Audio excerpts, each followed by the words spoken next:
This is TWiT. Next question is from Jeffrey Jameson from Chilliwack. Chilliwack! What are you most excited about in Yosemite? Do you know where Chilliwack is? I don't know where Chilliwack British is. Columbia. Interesting. Yes. More Canadianisms. Love the Canadians. We brought him in with the movie before the show. Yeah. So yeah, what are you most excited about in Yosemite? For me, it's continuity. It's just this ability to have one seamless experience between all these devices. That's really all I've ever wanted. I mean, the fact that I switched to Chrome from Safari for a couple of reasons, but the majority of it is that really just because if I'm using Chrome on every single one of my mobile devices, all of the work that I do through browsing becomes one single experience. There's no syncing, there's no copying anything, there's no giving permissions to anything. It just all exists. So I think that once we're in a full iOS 8 and Yosemite world, there will be fewer times when I even feel the desire to take my MacBook out of the office, even if it's just for 2 or 3 hours, because the ability to right now one of the hangups continues to be just getting data, app data from one to another between the iPad and my MacBook. And it's not that it's really difficult. It's just that it's one step on my MacBook. I simply close the lid, put it in the bag, and leave. But the day that I can just simply, by virtue of the fact that the iPad is in the same room as, or the same network even as this Mac, and it knows that, oh, you're working on this document. Well, I have also synced this document, and I have a version of this app for iOS. I can just pick up right where you left off, including here's where your editing cursor was at the point at which you decided to leave the house. That's going to be, you like little changes that make things easier, but there are very rarely that an operating system upgrade changes the way that you work with something, and that will change the way that I work with these devices. I like the new Siri and the new System Spotlight Find thing. Yep. So I don't need to put Quicksilver on there. Andy doesn't use Quicksilver, but I like that kind of stuff. I do.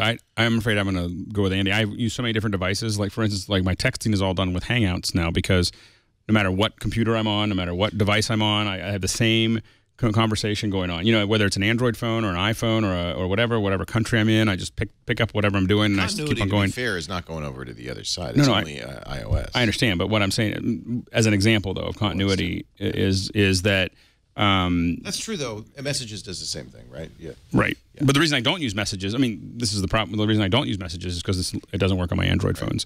So I think, but I think that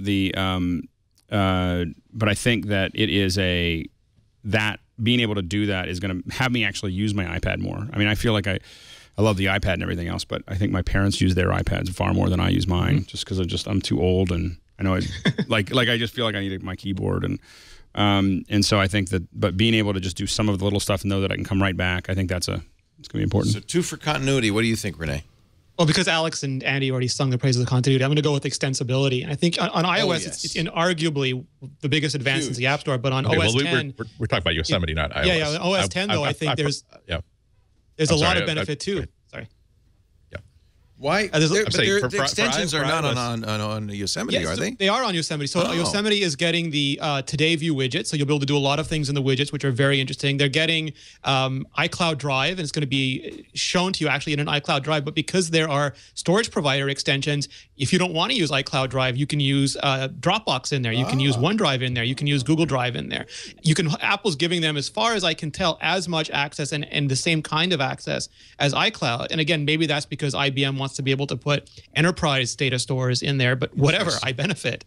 That's great. I did not know that. I didn't really see that highlighted. I've been writing about extensibility for the last 2 weeks. It's making me so happy. Also, action extensions. So there's both sharing and action, but action extensions means that you'll be able to do things like Markdown in Mail. Markup isn't just in Mail. That extension can run anywhere in OS 10, so you can do markup in any app. But you can also, for example, the new Photos app won't have everything that Aperture has, but it'll include support for the Photos extension, so people can make all these plugins for it that could conceivably do whole scads of productivity in the photo context for us. And sharing extensions means that things like Instagram and things like Pinterest, whatever you like, can be an equal citizen with the Apple partners like Twitter and Facebook. So I think it's not as apparent as continuity, but I think the level of power that we'll be able to get out of it is going to be really impressive. It's not the first time Apple's tried this. Remember services? Yes. Those are buried though. These are front and center.